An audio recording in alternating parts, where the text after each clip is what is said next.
Section 6.1, Roots and Radical Expressions. The objective, to find the nth roots. In the key concept box, the nth root. If a to the n equals b, with a and b real numbers and n a positive integer, then a is an nth root of b. So there's two different scenarios. One if n is odd, the other if n is even. If n is odd, there's one real nth root of b, denoted in radical form as the nth root of b. So the n is the index on that root. The only nth root of 0 is 0. And then you check to see if n is even and b is positive. There are two real nth roots of b. The positive root is the principal root, or principal nth root, and its symbol is the nth root of b. The negative root is its opposite, or negative nth root of b. And b is negative, there are no real roots of b. So once you check, if n is odd, you have the left scenario. If n is even, you have two possible cases. When b is positive and when b is negative. When b is positive, you have two roots. When b is negative, you have no roots. Looking at the symbols underneath, the n on the outside is called the index. Then you have the radical sign, and the number under that radical sign is called the radicand. Problem number 1. What are the real cube roots of 0.008?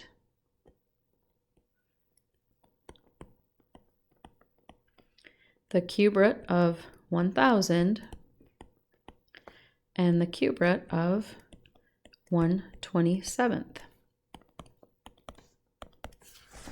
So when you're looking at it for problem number 1, grab your calculators, and you're going to be looking for that nth root where there's a little box on the outside.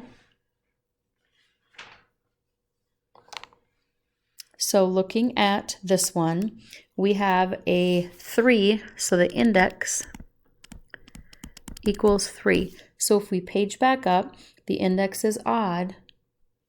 So it says there's only one real nth root of b.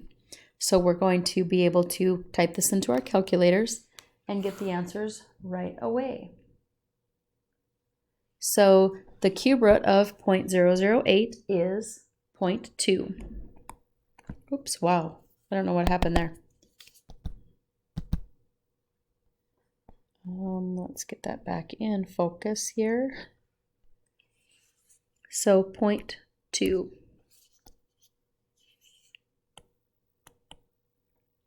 So if you take 0.2 times 0.2 times 0.2, you should get 0.8. 0.008. If you take the cube root of 1000, you get, and this should be negative 1000, sorry about that. You get negative 10. So in turn again, if you take negative 10 times negative 10 times negative 10, you get negative 1000. And then same with a fraction. If you take the cube root of 1/27, you get 1/3. And 1/3 times 1/3 times 1/3 is 1/27. The next one, you want to look for the real fourth roots of 1. The fourth root of negative 0.0001 and the fourth root of 16/81. So notice that the index on this one is even. So there's two scenarios on this one.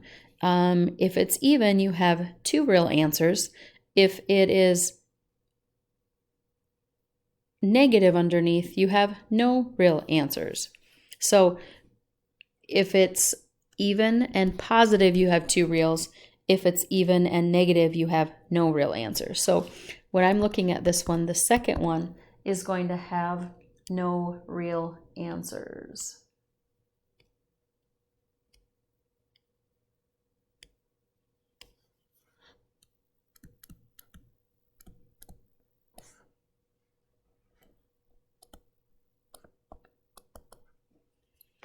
The fourth root of 1 would be plus or minus 1. So 2 real answers there. The fourth root of 16 over 81 is like the fourth root of 16 over the fourth root of 81. So fourth root of 16 would be 2. The fourth root of 81 would be 3. And you could have plus or minus there. So 2/3 times 2/3 times 2/3 times 2/3. Or you could have all negative numbers. In each case, you get 16 over 81. What is each real number root? So cube root of -8, there's going to be one answer because the index is odd. So the cube root of -8 on your calculator gives you -2. Now notice on this one, there's a 2 there. So when we're looking at this one, notice how in this case, oops, I don't know where my thing went. There we go. In this case, there's a 2 on the outside, but the root was already there. If a symbol is already there, there is one answer. So if you look back up what we did before, here they're asking you what are the real fourth roots or what are the real cube roots, so they don't have the symbols on those. Here they do have the symbols. So on this one, the answer, sorry about that, is 0.2. So 0.2 times 0.2 is 0.04. On the next one, we have the fourth root of a negative number. Here it's even for the index, and when it's even and negative, there are no real answers because this is even and negative. Here we have the square root of -2 squared. -2 times -2 would be 4. And the principal square root of 4 is 2. Again, the root is already there, so we're going to just choose the principal root, which is the positive one this time. The property, the nth roots of nth powers, for any real number a, the nth root of a to the n is a if n is odd, so that means there's one answer, and it's the absolute value of a if n is even. So here is where we need to be concerned with, do we need absolute value symbols or not?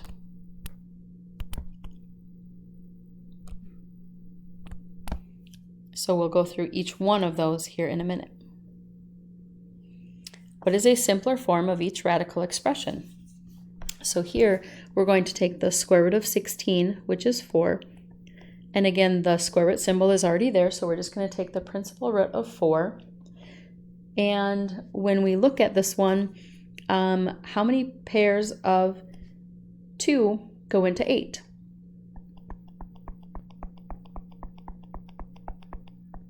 So we have 1 pair of 2, 2 pair of 2, 3 pairs of 2, 4 pairs of 2. So we're going to bring this out as x to the 4. Now we need to be concerned here. Since the index is even, we need to look at what we have left. If it is an even number, we do not need symbols. So here we do not need absolute value symbols, because no matter what we plug in on this one, it's always going to be a positive number.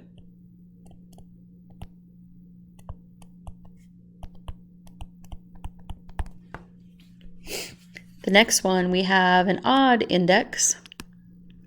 So here we do not need absolute value. No absolute value needed. So on a to the 6, we're going to have 2 sets of a. 6 divided by 3 is 2. And for the b's, we have 3 sets of 3.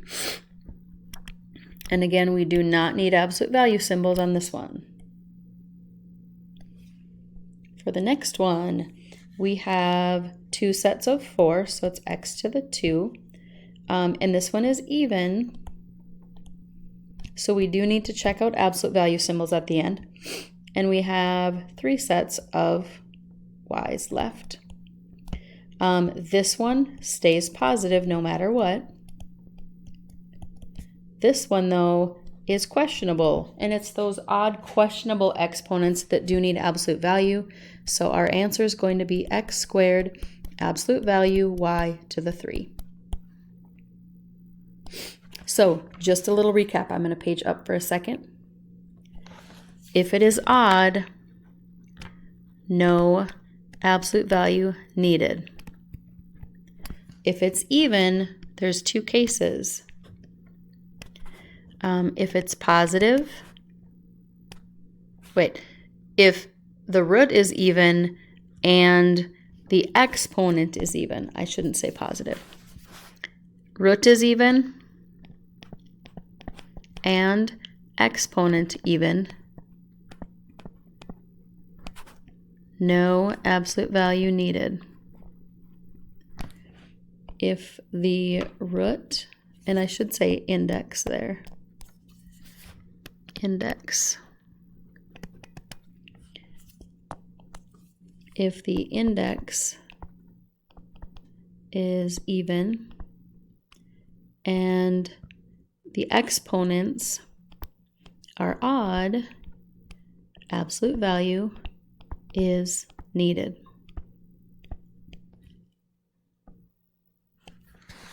So if it's odd, no absolute value needed. If the index is even, 2 things can happen. If the index is even and the exponent is odd, you do need the absolute value, because if you plug a negative number into that, you will get a negative number out. And we always want to have the positive number when we're doing these. If the index and the exponent are even, no absolute value is needed.